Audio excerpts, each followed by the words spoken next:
Esse é um novo tipo de vídeo que eu vou tentar trazer de vez em quando aqui pro canal também, que eu comecei com um teste lá no Instagram, abrindo uma caixinha de perguntas. Me sigam lá no Instagram também, o link tá aqui embaixo no primeiro comentário fixado.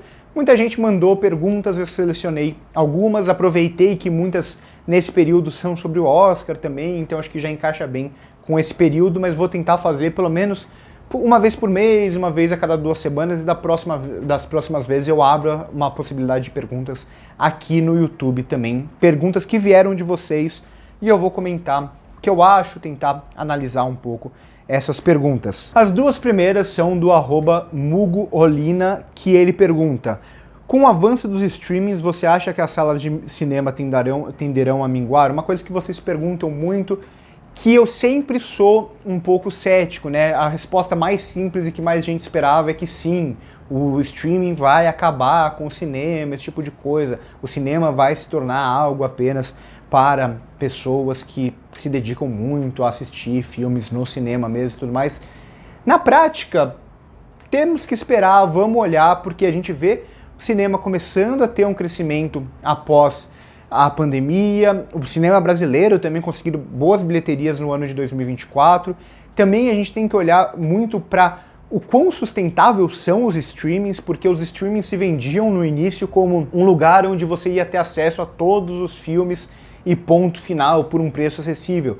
Só que começou uma guerra de streamings onde a maioria vai cair pelo caminho nos próximos anos. A gente não sabe nem se os grandes são sustentáveis a longo prazo. Isso fica muito claro quando a gente vê vários streamings tirando grande parte dos seus catálogos, porque ter mais filmes no streaming custa dinheiro para esses serviços de streamings. Então os streamings ficando mais caros e vão sempre ficar mais caros também, e vão sempre tirar benefícios do usuário. Então eu não sou tanto dessa linha de que eu acho que o cinema vai acabar e os streamings vão dominar. Claro, em um primeiro momento, o cinema tem sido afetado, sim, pelos serviços de streamings. Mas o cinema já foi afetado por outras coisas em sua história o tempo inteiro. E sempre dá uma forma, consegue arranjar um jeito de continuar existindo, de se reinventar, de encontrar uma forma de continuar sendo essa forma muito popular de se consumir arte e tudo mais. Já aconteceu isso lá atrás com a TV a cabo, por exemplo, com a MTV depois, entre muitos outros momentos que o cinema, com as locadoras e por aí vai. Eu acho que nesse primeiro momento sim o streaming afeta, tem muita gente que comenta até aqui que não vai mais no cinema, que só assiste filme em casa, mas vamos esperar, vamos observar com o tempo, porque eu ainda tenho uma desconfiança muito grande o quão sustentáveis são esses streamings a longo prazo, e a gente vai vendo alguns sinais de fraquezas nesses streamings. Como eu disse, tirar muitos filmes dos catálogos porque custam muito caro ter esses filmes no catálogo. Ter que aumentar o preço constantemente, com isso o usuário ele já não pode mais assinar vários streamings. A maioria dos usuários vai ter que escolher 1 ou 2 streamings.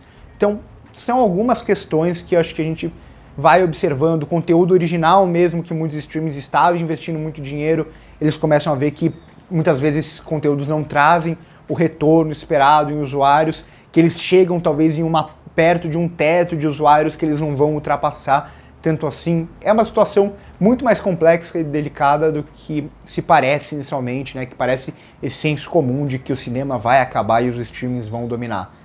Calma. E a segunda pergunta dele é: sendo que a arte muitas vezes é um manifesto político, como isso pode impactar no Oscar deste ano? Acho que muito, pensando, né, aqui muito envolvendo também a eleição do Donald Trump lá nos Estados Unidos, isso pode pesar bastante no Oscar, né? O Oscar é uma premiação que tem muitos votantes de fora, mas ainda é uma premiação da indústria americana que, no momento, a maioria dos votantes americanos, eles são democratas, né? Eles não são esquerdistas ou coisas do tipo, mas é aquela visão do democrata, né? Do liberal americano, de alguma forma e tudo mais, que é contra o Trump, e isso pode pesar em muitas escolhas de alguns filmes aqui, né? A gente já vê algumas indicações que possam pesar, né? Emília Pérez ter tantas indicações pode ir um pouco nessa linha ou não. A gente vê muitos dos documentários e dos temas trabalhados em alguns documentários indicados que podem ter isso também como uma opção. Então, vamos dar uma olhada, mas sim, eu acho que muita coisa, muitos indicados, talvez muitos premiados, possam ir na linha de ser uma resposta ao governo Trump de alguma forma, como de alguma forma bem distante Parasita talvez tenha sido, né? Que era o governo Trump lá na época, quando a gente teve o primeiro filme não americano vencendo o Oscar de melhor filme. Mas nunca é só isso, né? Oscar vai muito mais vai muito além disso, né? Vai trabalhar com campanhas, vai trabalhar com muito dinheiro envolvido. Mas claro que os temas sempre pesam e o período nunca pode ser, nunca nenhum tipo de premiação, nem de festival é isento de seu período histórico, do que está acontecendo no mundo, né? Então sempre há direcionamentos nesse sentido, a gente não pode ser ingênuo de achar que Oscar é apenas qualidade, os melhores filmes são indicados e ponto final. Não é assim. O @Wilson Catolini me pergunta, tem que escolher uma vitória no Oscar, filme internacional ou atriz? No caso de Ainda Estou Aqui. Essa é simples, né? Filme internacional talvez seria mais significativo de pensar que é o filme brasileiro vencendo a categoria pela primeira vez e tudo mais. Mas aqui, definitivamente melhor atriz. Fernanda Torres é a alma de Ainda Estou Aqui, e mais do que isso, né? Entre um prêmio ser entregue na mão do Walter Salles e ser entregue na mão da Fernanda Torres, eu prefiro na mão da Fernanda Torres porque ela é maravilhosa. Então, aqui, se fosse para escolher o Brasil, Ainda Estou Aqui ganhando só um dos prêmios, eu escolheria melhor atriz. Aqui duas perguntas de uma vez, né? A Luciana Macedo pergunta, as 3 indicações ao Oscar de Emília Pérez é revoltante e pode ser visto como uma afronta? E o Arthur Maia pergunta quais são as chances de Emília Pérez de vencer o Oscar de melhor filme.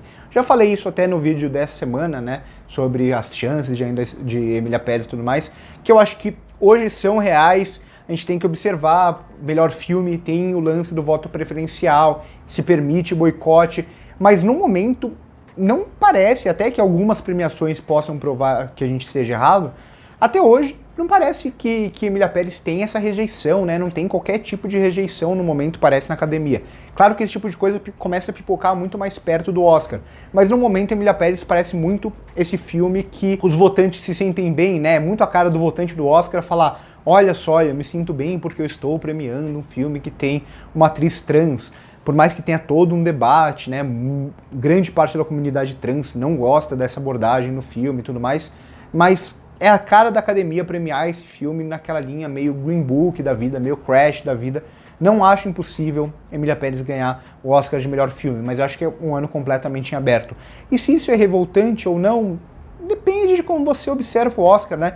Eu faço vídeo de Oscar há tantos e tantos anos aqui porque a gente gosta de brincar, a gente gosta de analisar, de escolher quem a gente acha que a gente vai ganhar, quem a gente acha que vai torcer.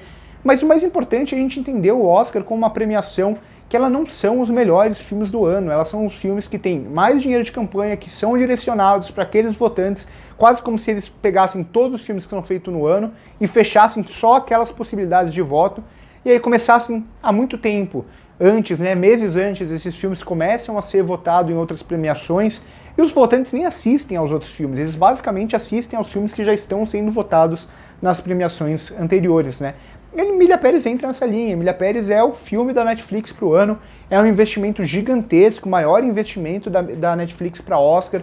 Então, assim, revoltante depende. Se você se revolta com Oscar, talvez, né? Eu acho um filme fraco, mas tantos filmes fracos, alguns até piores que Emília Pérez, já foram indicados a muitos Oscars, já venceram Oscar e tudo mais. Então, é como o jogo funciona. Oscar é isso. Oscar sempre foi isso, né? E vai continuar sendo por muito tempo, pelo menos. Ainda sobre Oscar, Diogo Moneta pergunta, acha que o lançamento de Duna 2 no começo de 2024 prejudicou a sua campanha? Claro que sim, aqui é um caso meio óbvio, talvez não seja só isso, talvez o fato de ser uma sequência de um filme que vai se usar de elementos parecidos do primeiro possa ter pesado, por mais que o segundo seja melhor do que o primeiro. Mas era um filme que era para passar em Veneza 2023, aí teve a greve, ele foi adiado e lançou no começo de 2024. Não é um período bom, a campanha de lembrança não foi uma campanha que engajou tanto assim como outros filmes conseguiram. Então sim, definitivamente o período de lançamento de Duna 2 pesa contra o filme. Ainda que acho que tem um erro muito grande de cálculo, eu sempre falei isso, um grande erro de cálculo da Warner em focar tudo em Duna Parte 2, mesmo vendo que o filme não ia ter chance em categorias principais. Era a hora da Warner, com todo o dinheiro que tem, dividir, né, isso daí, pensar em outros filmes. Jurado número 2 é um filme que, se tivesse campanha, ele certamente teria muitas chances em muitas categorias principais, e Duna poderia ficar para as categorias técnicas. Acho que o trabalho da Warner esse ano para o Oscar foi terrível, assim, tenebroso. O JP Atalá pergunta pra mim quais são os meus 3 filmes franceses favoritos. É simplesmente impossível responder essa. Tem tantos filmes franceses que eu tanto amo, mas certamente, assim, eu sempre falo que se fosse para escolher uma lista de 10, tipo aquela lista que tem para Sight and Sound e etc., eu certamente colocaria A Paixão de Joana d'Arc e certamente colocaria A Regra do Jogo, do Jean Renoir. Então esses dois entrariam, e aí, tirando esses, teriam tantas outras possibilidades. Eu gosto demais de Ciúme, do Chabrol, que muita gente não fala tanto assim, As Duas Faces da Felicidade, da Varda, ou mesmo o filme do Abbas Kiarostami, né, o Cópia Fiel, entre tantas possibilidades, Godard, Romer, o Samurai mesmo, Jean-Pierre Melville, enfim, o cinema francês é um dos grandes, se não um grande cinema de todos os tempos, é impossível escolher só 3 filmes, mas comentei alguns aqui. E para finalizar, o @Steph_Vicente pergunta: alguns filmes têm sido feitos para assistir com o celular na mão, isso prejudica o cinema? Foi até uma notícia que vazou não faz tanto tempo, né, que a Netflix fazia alguns filmes e séries até bem expositivos, nos diálogos, para as pessoas assistirem aos filmes fazendo outras coisas ao mesmo tempo, mexendo no celular, sei lá, lavando uma louça e por aí vai. Algo que até a novela já se utilizou de uma linguagem parecida durante um bom período, né? E se isso acaba prejudicando o cinema? De forma geral, sim, com certeza, né? É um problema. O filme ele deveria ser feito e pensado para uma pessoa que simplesmente quer se dedicar a ele, quer assistir a ele, e senta na frente da televisão, na tela de cinema, onde quer que seja, e assiste e aprecia aquele filme, se envolve com aquele filme. Mas isso não deixa de ser uma consequência natural também, né? Uma consequência natural do nosso tempo, que a maioria das pessoas não conseguem ficar sem o celular na mão, que o mundo é muito agitado, então você sentar 2 horas na frente de uma televisão, ou sentar 2 horas num cinema sem mexer no celular, sem conversar com a pessoa do lado, sem fazer outra coisa, parece algo angustiante para muita gente, né? Então acaba sendo uma resposta a essa velocidade do mundo, né? Essa realidade que é imposta a gente, que acaba afetando a gente, afeta o nosso dia a dia de muitas formas. E muita gente, principalmente os mais jovens, mas não só os mais jovens, porque é bem comum você ir no cinema e ver pessoas muito mais velhas mexendo no celular com brilho alto, tirando foto da tela e por aí vai, acaba sendo algo natural, não que seja o certo, não que seja o ideal, definitivamente não é. E por mais que isso incomode muito, a gente gosta mesmo de cinema, ainda assim é algo que eu vejo como uma consequência do mundo, né? Como o mundo afeta essas pessoas e afeta a forma de consumo também, né? Isso tende a piorar, até porque a gente vê que filmes já estão sendo feitos para isso. A gente já vê que antes os cinemas falavam que você não podia mexer no celular. Hoje grande parte das redes de cinema nem falam mais de mexer no celular, porque eles querem justamente que as pessoas peguem o celular, tire foto, grave vídeo, poste no TikTok, poste no Instagram, poste no Twitter e por aí vai, para divulgar o filme daquela forma. Então a partir do momento de que quem está lucrando com aquilo, ou quem está fazendo esses filmes, ou as redes de cinema, estão estimulando isso, direta ou indiretamente, a gente vê que isso tende a não mudar. E sim, o cinema acaba sendo afetado de alguma forma, mas eu acho que é um movimento natural que deve continuar existindo. Então, esse foi o primeiro vídeo de perguntas e respostas aqui do canal. Se vocês gostarem, eu faço mais. Abro perguntas aqui também no YouTube, seleciono as melhores para comentar com vocês. Por hoje é isso, curte o vídeo se gostou, clique no inscrever-se aqui no canal se você gosta do canal e acompanha os meus vídeos, considere se transformar em membro também, que ajuda muito o canal a existir. Se gostou do vídeo, clique em hypar também se você estiver vendo pelo celular, que manda esse vídeo para mais pessoas. Deixe no primeiro comentário fixado minhas outras redes sociais, meus outros projetos, meu curso de cinema, meu cineclube de cinema, tanta coisa que eu faço sobre cinema, para ensinar mais sobre cinema, para debater mais sobre cinema, que é a minha maior paixão. Então eu espero que vocês gostem. Por hoje é isso e corta.